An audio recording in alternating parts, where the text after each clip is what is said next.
More than a month after a tragic discovery inside a luxury San Francisco hotel, the mystery surrounding Victoria Jones' death has now been formally answered. Victoria, the 34-year-old daughter of Academy Award winner Tommy Lee Jones, was found unresponsive on the 14th floor of the Fairmont Hotel in the early hours of New Year's Day. This week, the San Francisco office of the chief medical examiner confirmed the cause: toxic effects of cocaine. Her death has been officially ruled an accidental overdose. The news brings a painful clarity to a case that had been surrounded by silence and speculation. Victoria largely stayed out of the spotlight despite her father's legendary status in Hollywood. She is survived by Tommy, now 79, her mother Kimberly Clowley, Tommy's former wife, and her older brother Austin Jones.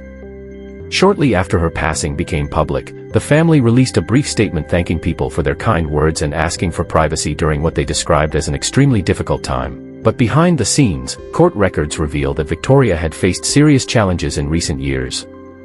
In August 2023, the Men in Black star filed a petition in Marin County Probate Court seeking a temporary conservatorship for his daughter.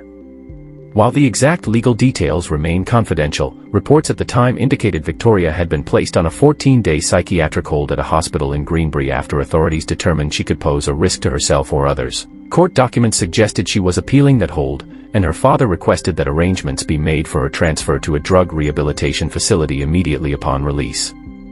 A judge initially approved the conservatorship, but it was later dismissed at Tommy's request. The matter was formally terminated in December 2023. In the months leading up to her death, further legal troubles emerged. In April 2025, authorities in Napa Valley conducted a welfare check that resulted in her arrest. She was charged with driving under the influence of a controlled substance, possession of a controlled substance, and resisting arrest. Booking records reportedly listed a plastic bag containing a white substance believed to be cocaine. She pleaded not guilty and was due to appear in court later this month. Just 2 months later, in June, she was arrested again following a domestic violence incident at Napa's Carneros Resort and Spa. Separate filings also show she faced allegations of elder abuse, to which she also entered a not guilty plea. Her final hours unfolded at the Fairmont Hotel in San Francisco. According to reports, another guest alerted staff after mistaking her condition for intoxication. Hotel employees began CPR and called emergency services. A 911 dispatcher described the situation as an overdose emergency with visible color change. Police officers arrived shortly after 3:14 a.m. and confirmed that medics had pronounced her dead at the scene.